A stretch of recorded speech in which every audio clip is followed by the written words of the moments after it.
Hola amigos, muy buenas noches, bienvenidos a otra edición más del Abogado Responde. Ya saben, todas las semanas tratamos un poco de dilucidar sus dudas, las dudas que tienen en relación con su pareja, con su familia, con la empresa, en cualquier ámbito de la vida. Aquí está, el Abogado Responde, pueden mandar sus consultas a redacción@perrontvferrol.es, por supuesto al Facebook de Televisión de Ferrol, y también, como no, al teléfono 981 36 90 76. Por supuesto, también a la calle María, número 133 bajo, pueden dirigir también sus consultas de cualquier ámbito, el ámbito civil, penal, contencioso, social, militar. Yo creo que prácticamente todos los ámbitos jurídicos los hemos tratado en estos 2 años que llevamos ya de programa. No sé si era alguna rama muy pequeña del derecho, pero bueno, de cualquier forma, si queda alguna, pues trataremos de traer algún especialista aquí en la ciudad, por supuesto. Prácticamente todos los abogados que hemos traído al programa del Abogado Responde han sido de la ciudad o de la comarca, por supuesto, no tiene que ser de Ferrol mismo. Y bueno, hoy hemos decidido traer para un tema que solo habíamos tratado una vez, pues a un profesional del derecho que hemos traído en el programa número 2. Yo no sé si él se acuerda exactamente de aquel programa, pero bueno, lo vamos a comprobar hoy. Saludamos a Felipe Paniño. Muy buenas noches. Buenas noches. No sé, recuerda aquel programa que era además en el propio despacho, en la calle María, o de la calle Dolores. Calle Dolores, número 52. Efectivamente, allí lo tienen. Y bueno, lo habíamos grabado allí. La verdad es que fue una jornada así, yo creo que inolvidable para todos.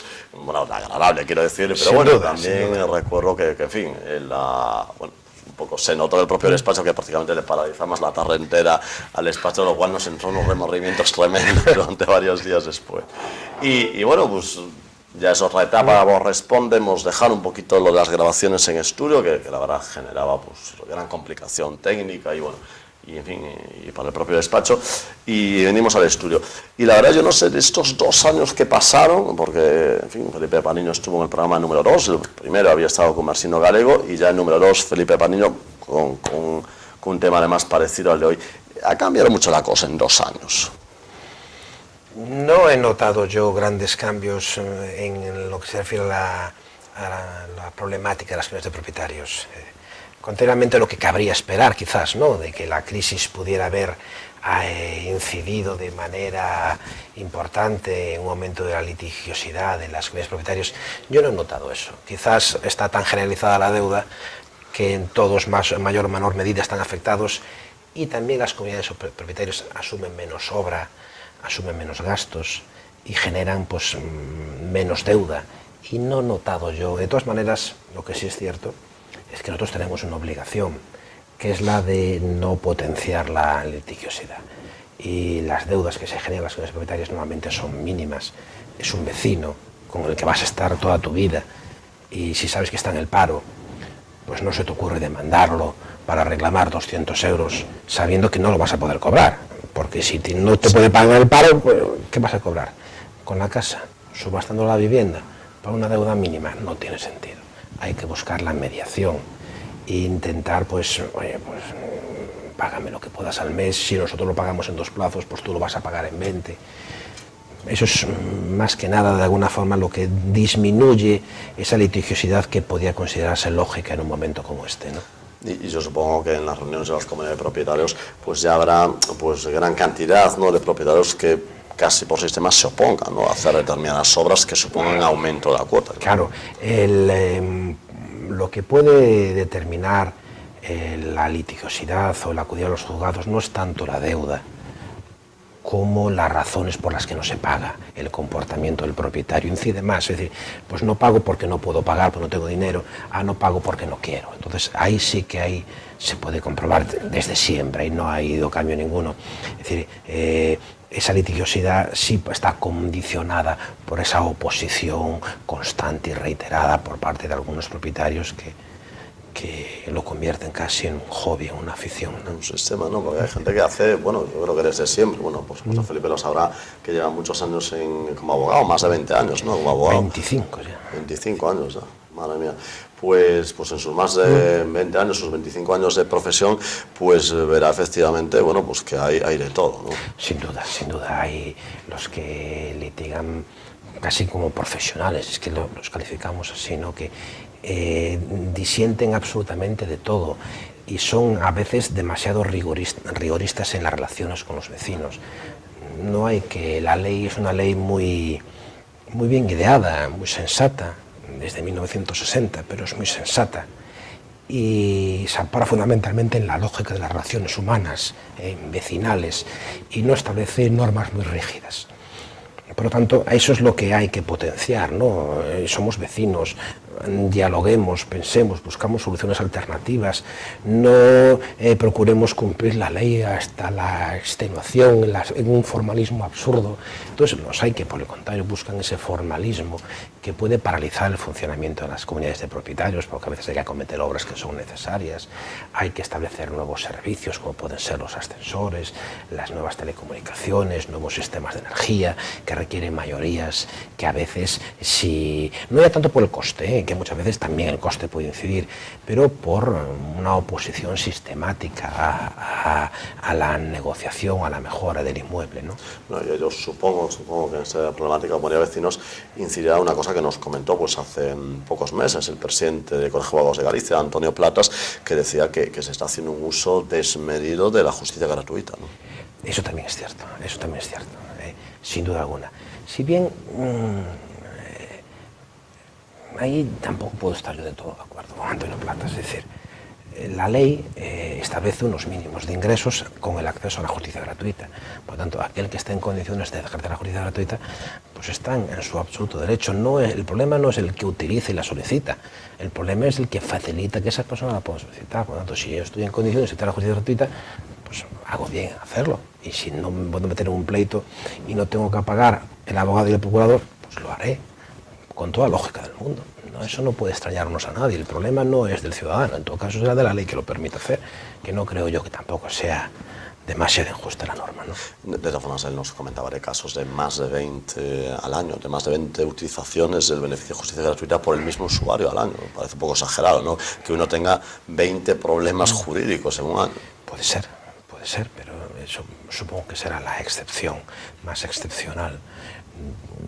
En todos estos años yo nunca he repetido con el mismo cliente y he pedido su justicia gratuita en otras ocasiones. Es quizás una anécdota más que una realidad, creo yo, a lo mejor me equivoco. Yo no he visto tampoco un uso Hay excepciones, por supuesto, ¿no? Hay mucha gente que si no hubiera tenido justicia gratuita, ese pleito no lo iniciaría, probablemente. Pero con eso no nos puede servir para criticar una institución tan absolutamente necesaria e imprescindible y base de nuestro ordenamiento jurídico como es la justicia gratuita. No creo que haya nada que justifique una crítica a una institución que es absolutamente necesaria. Muy bien, pues si parece, Felipe, entramos en harina. Existen una serie de decisiones que rondan en las comunidades de vecinos y a veces se plantean el que podemos hacerlo, no podemos hacerlo, planteamos al presidente este asunto, y es, por ejemplo, la típica instalación de ascensor y ahora más modernamente de los aparatos de telecomunicaciones. Exacto. Que los hay de muy variada índole. Entonces, un poco la problemática que suscita a nuestros espectadores es en qué casos, digamos, tenemos derecho a que exista ascensor en nuestra comunidad y bueno, pues ese tipo de antenas que por cierto parece que están en proceso de cambio, ¿no?, que parece que ya va a instalar otras. Eso, si es obligatorio, supongo que habrá que hacerlo, ¿no? Vamos a ver, lo que determina la instalación de los nuevos servicios, y ahí se equiparan tanto ascensor como conserjería, como vigilancia, como jardinería, nuevos servicios. No es que haya circunstancias en las que sea obligatoria, sino que frente a la regla general de que para la creación de nuevos servicios se requiere la unanimidad, la ley establece dos supuestos en los que sí disminuye esa exigencia de la unanimidad. Por ejemplo, en la instalación de ascensor o incluso en la supresión del ascensor, en que la mayoría es de 3/5. Mayoría de propietarios y mayoría de cuotas, porque aquí sí que hay un desconocimiento, ¿no? Que no basta con que haya un número de propietarios que aprueba a favor, sino que además ese número de propietarios tiene que tener una cuota de participación que supere la suma de todos ellos, las 3/5 partes, porque es perfectamente posible que un propietario tenga 2 pisos. ¿Tiene 2 votos? No, tiene solo un voto. Tiene 2 cuotas, pero tiene un solo voto. Entonces hay que sumar esa doble cómputo. Y también nos establece una excepción a esta excepción la ley, que es cuando hay un minusválido. Cuando hay un minusválido, y aquí la jurisprudencia entiende que concurre la minusvalía cuando cuando concurre un propietario de más de 70 años. Entonces bastaría la mayoría si se pretende con eso la eliminación de las barreras arquitectónicas. Si no se suprimen barreras arquitectónicas, serían los 3/5, si se suprimen barreras arquitectónicas, bastaría la mayoría. Y aquí en este punto no solamente hay una voluntad, no consta, o sea, la voluntad de los propietarios, sino que a veces hay imposibilidades técnicas o imposibilidades jurídicas. Por ejemplo, el barrio de la Madalena. El barrio de la Madalena no es fácil instalar un ascensor porque muchos portales están protegidos, las escaleras están protegidas, no se puede eliminar esas escaleras que dan acceso a las viviendas, por lo tanto no elimino todas las barreras arquitectónicas, no puedo ir a acudir por la vía de la mayoría, o cuando técnicamente no cabe ese ascensor, no es posible. Entonces no cabría, no sería posible ni tan siquiera con el apoyo de la mayoría. Y hay otra circunstancia excepcional que me gustaría añadir, que es, desde el año pasado, una sentencia del Tribunal Supremo, que yo sepa solo hay una todavía, establece la posibilidad de las expropiaciones, porque una de las grandes dificultades que se encontraban con la instalación de los ascensores era que muchas veces no cabe y hay que utilizar parte de la propiedad de otro vecino. Entonces el Tribunal Supremo ha consagrado esa posibilidad. Digamos que hay una especie de expropiación. Las comunidades de propietarios pueden expropiar a cambio de un precio cuando necesitan ocupar parte de un piso, de un bajo, de otro vecino para instalar el ascensor. Con una excepción, lógicamente, que es la de que esa ocupación no suponga que no pueda aprovecharse ese bien que va a ocuparse. Si es un piso, no es probable que una ocupación de un ascensor elimine el uso del piso, pero sí podría ocurrir, por ejemplo, en una plaza de garaje, que tiene unas medidas muy determinadas. Si instalo un ascensor, quiero expropiar y no va a poder usarse esa plaza de garaje, pues no se puede instalar ese ascensor. Entonces, cuando las comunidades de propietarios deseen hacer esa instalación de un ascensor, tienen que ir acompañados de informes técnicos que determinan que desde un punto de vista urbanístico es posible la instalación del ascensor, que desde un punto de vista técnico se eliminan las barreras arquitectónicas, que se va a ver ocupación o no de parte de propiedad de otros vecinos para que además las tasen y esto es lo que muchas veces falla, y que todo se decida en un acto, un acuerdo de la comunidad de propietarios en el que se decida se va a instalar el ascensor, se va a ocupar esto y se va a pagar tanto porque lo dice un técnico. Entonces, por lo tanto, las posibilidades son infinitas. Quiero decir, vamos a ver, si el ascensor hay que ponerlo, si hay mayoría suficiente, se va a poner, da igual que haya oposición de los afectados y tal. Lo que pasa es que lo que sí resulta interesante, más allá de que se ponga o no, es qué pasa con los disidentes y con los ausentes el día de la reunión. Lo que caracteriza estos acuerdos de nuevos servicios es el momento en que se aprueban, se hacen obligatorios para todos. Es decir, no puede decir uno, mira, yo no me opongo, pero no quiero usarlo, entonces no me pueden ustedes cobrar. No es posible. Bueno, no es posible, salvo que todos estén de acuerdo, que a veces ocurre. Lo que pueda parecer sorprendente, los mayores problemas que surgen con la instalación del ascensor son los bajos comerciales, que dicen, ¿y yo para qué quiero un bajo comercial? ¿Para qué quiero yo un ascensor si nunca lo voy a utilizar? Entonces, ocurre con frecuencia que los propietarios, para conseguir esa mayoría, pues de aquí tiene que ser siempre todos de acuerdo, un acuerdo absolutamente unánime, consientan, accedan, que los propietarios de los bajos no contribuyan al gasto de la instalación del ascensor a cambio de su consentimiento. También ocurre a veces que los propietarios de los primeros no necesitan el ascensor y se acuerde que no se instale el ascensor, pero siempre insisto en la unanimidad. Aquí ya no son 3/5, aquí es unanimidad. Todos tienen que estar de acuerdo. Exactamente, porque estamos modificando la distribución de las cuotas que nos establece la norma. Entonces se requiere la unanimidad.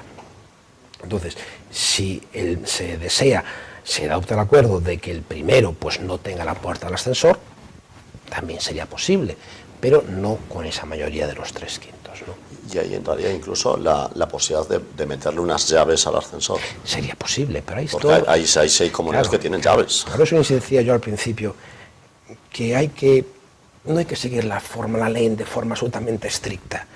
Busquemos un consenso, una unanimidad que permita adaptar las exigencias de la comunidad a esto. Y me comentabas, que había dejado sin responder, qué pasa con los ausentes y qué pasa con los disidentes, ¿no?